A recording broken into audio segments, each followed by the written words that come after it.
le coup, j'aurais quand même voulu vous présenter la PFAF.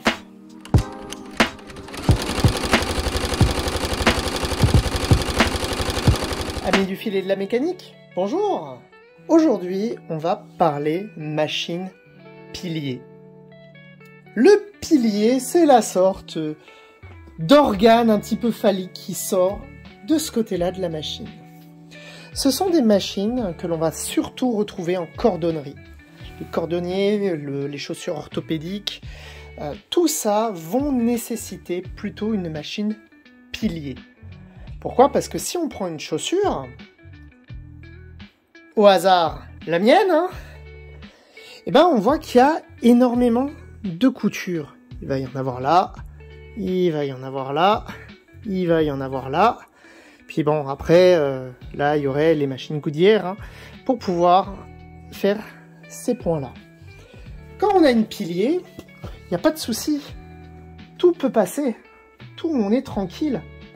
On va pouvoir vraiment jouer sur l'intégralité de notre chaussure pour effectuer tous les types de coutures. Donc c'est une machine qui vraiment va être appréciée de la cordonnerie, principalement. On la retrouve aussi dans d'autres domaines, bien entendu. Celle-là, elle va aller chez un fabricant de baskets, qui est du côté de Toulon. Je vous remettrai si je retrouve son Insta ou autre. Mais bon, ce qui est intéressant sur cette machine, c'est à la fois comment va fonctionner le pilier, mais également on a ici un pied rouleau. Et ça, c'est plutôt chouette parce que la mécanique est assez dingue. Comme je l'ai dit, j'aurais préféré montrer une PFAF parce que ça reste quand même eux qui sont les leaders dans ce domaine-là, dans le domaine de la pilier. Bon, là, voilà, là, chacun fait avec ses moyens ici. Donc, ce sera une Sumac 8810, une SW 8810. Mais bon, sans plus attendre, on va un petit peu parler mécanique. Alors, comment ça marche? J'ai donc mon moteur électronique qui est ici, qui a une transmission courroie, qui vient faire tourner le volant. Le volant, lui, il est sur un axe. D'ailleurs, si j'enlève le cache ici, je vois bien le bout de l'axe. Si je fais tourner mon volant, on voit bien que c'est cet axe-là qui tourne. L'énergie est ensuite transmise par une courroie qui fait tourner l'axe supérieur, qui lui va faire tourner, comme on le connaît, là on le voit à l'arrivée, qui va faire bouger mon aiguille. Ce principe-là, c'est le même qu'une machine à coudre. Et derrière, je vais avoir un autre axe qui va arriver et qui va faire un truc un petit peu bizarre ici. Pour ça, il faut que je fixe la caméra pour vous montrer un petit peu mieux. Ok, qu'est-ce qui se passe là-haut? On va y aller doucement. On va déjà venir réactiver notre pied. Ici, je vais avoir un mouvement qui va être vraiment de haut en bas. Pourtant, en bas, j'ai un mouvement qui est circulaire. Là, si je regarde bien ici, j'ai bien un mouvement qui tourne. D'ailleurs, ça fait tourner mon pied. Si je vous montre un petit peu plus en bas, quand ma machine va tourner, on voit bien que j'ai quelque chose de circulaire en bas. On le voit surtout par rapport à la bielle ici. Et donc en bas, j'ai deux roues. J'ai celle du haut et j'ai celle du bas. Celle du bas, elle est un petit peu libre. Vous voyez, je peux la faire tourner tranquillement. Celle-là, par contre, je ne peux pas. Je peux la faire tourner dans un sens, mais pas dans l'autre. Je suis un petit peu bloqué. Tout ça, c'est grâce à la mécanique là-haut. Quand j'ai mon mouvement, je viens transférer en fait l'énergie qui est de haut en bas en une rotation grâce à la rotule. Derrière, j'ai cette rotule-là qui me permet en fait de faire un frein. Elle permet de freiner, ce qui permet juste d'avancer de cran en cran. Je me retrouve ainsi avec un mouvement de rotation quasi parfait.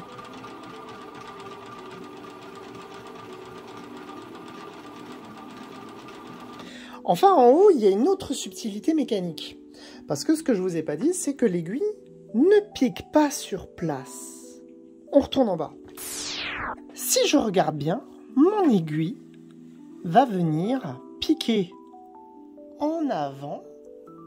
Voilà, ma belle aiguille. Elle vient piquer devant. Et pourtant, quand elle ressort de la plaque aiguille, elle ressort par derrière.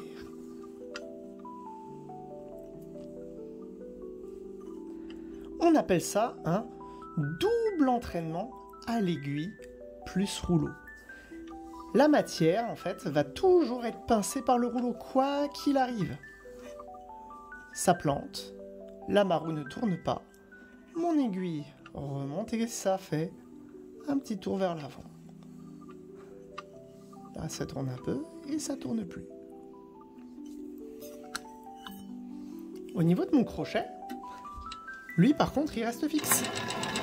Il n'y a que mon aiguille qui bouge.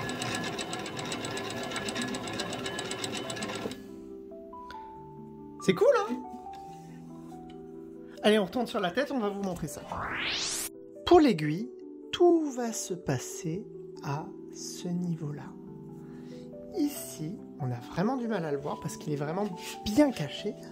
On a en fait un commutateur.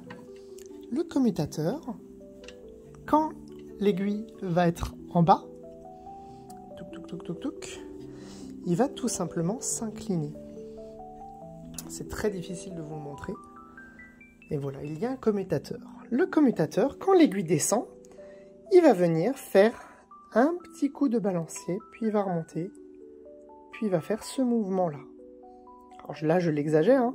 Il va vraiment tac, toc, remonter. Il va faire une sorte d'ovale, ce qui va me permettre d'avoir un double entraînement à l'aiguille. La mécanique du dessous, qui va me permettre aussi de faire mon crochet, c'est ça qui me fascine dans les piliers, c'est qu'il y a des renvois d'angle quasiment partout. Et pour ça, on va devoir incliner la machine. Regardez-moi ça si c'est pas beau. Oui, je sais, j'en fais des tas.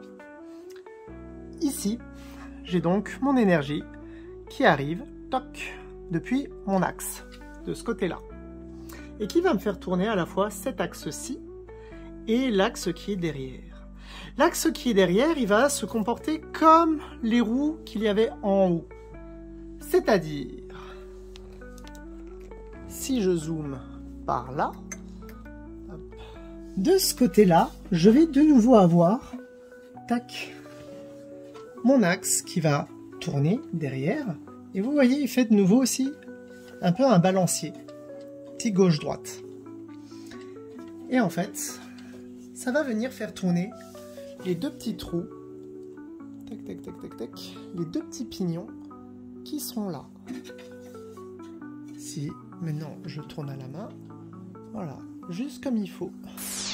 Ici, j'ai cet axe-là qui va venir faire comme le haut et qui va faire tourner ça, qui va faire un mouvement de balancier latéral. Là, j'ai de nouveau quelque chose d'autobloquant. J'ai toujours aussi une rotule. C'est donc cette rotule qui va venir mettre en action ces deux pignons-là, qui vont ainsi faire tourner mes griffes, ma petite roulette du haut. De l'autre côté, je vais avoir cet axe-là, qui va venir, donc ça c'est une sécurité, hein, pour que la machine, si elle a un bourrage, tac, ça saute, et on n'a pas toute la resynchro à faire. C'est chiant, une synchro sur une machine.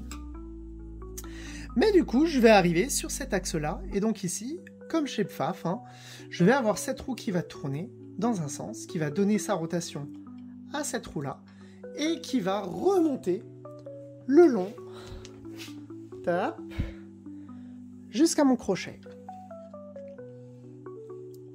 Voilà comment fonctionne une machine pilier. Celle-là, elle est très simple. Elle va pas avoir d'autres chichis, rien d'autre. Derrière, on va juste améliorer la complexité.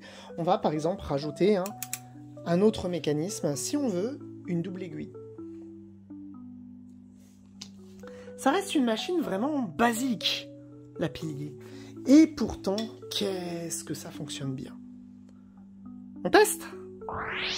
Bon, l'enfilage se fait comme une piqueuse plate classique. Une fois que j'ai passé ici, hop, je remonte, je descends, je viens faire le tour de mon bloc tension, je passe dans le ressort contrôleur. Là, ça va très bien. Hop. Ensuite, on vient passer par là, dans la feutrine qui permet de nettoyer le fil. Et ici, normalement, je lève mon pied. Hop. J'ai enlevé la genouillère, forcément.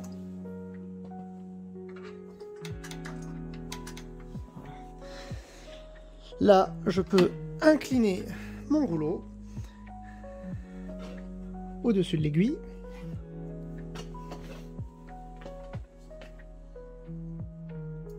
Et je viens enfiler par ce côté-ci. Voilà. Tac. Hop. Je n'ai plus besoin de ma genouillère. La canette est une canette capsule. Là, elle est déjà enfilée. Donc, je n'ai pas besoin ensuite de remonter tout ce beau petit monde vers l'arrière. Et là, j'ai plus qu'à partir sur l'autoroute du bonheur. L'avantage de ce type de machine, c'est que comme on a un double entraînement à l'aiguille, on va pouvoir se permettre de coudre des matières que l'on ne peut pas précoller. Par exemple, là, j'ai une toile qui est très très lisse. Puis je risque d'avoir dans le temps un décalage dans mes épaisseurs.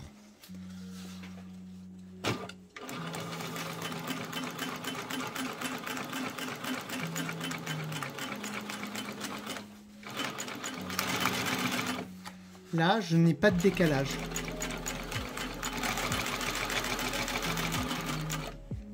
Ça marche monstruellement bien. On peut aussi un petit peu raccourcir le point. Tac. Voilà.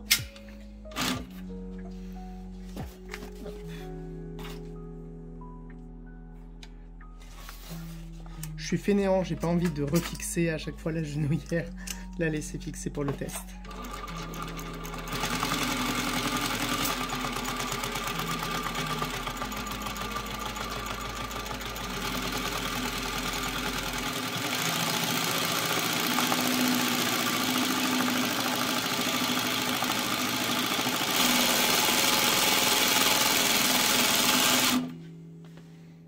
Qu'est-ce que ça marche bien. L'autre avantage aussi, c'est sur des matières qui sont quand même tendres, mais encore une fois, qui sont difficiles à l'entraînement. Hop, donc là, j'ai je sais plus combien. Hop, ouais, j'arriverai même pas à le découdre tellement mon fil est fort. Mais ça passe tranquillement sous mon pied. On va terminer par là. On relève.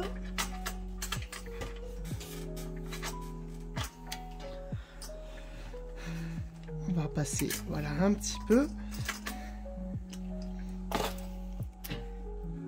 Et là, on va pouvoir s'amuser.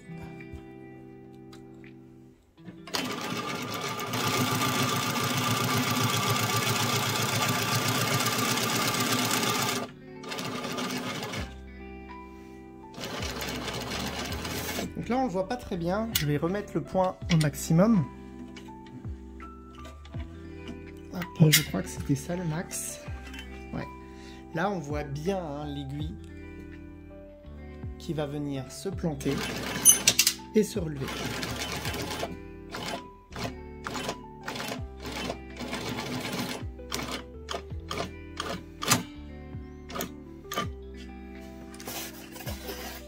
Voilà. Donc je fais des gros points. Il n'y a aucun souci. C'est vraiment de la machine qui est faite pour ça. Là, ici.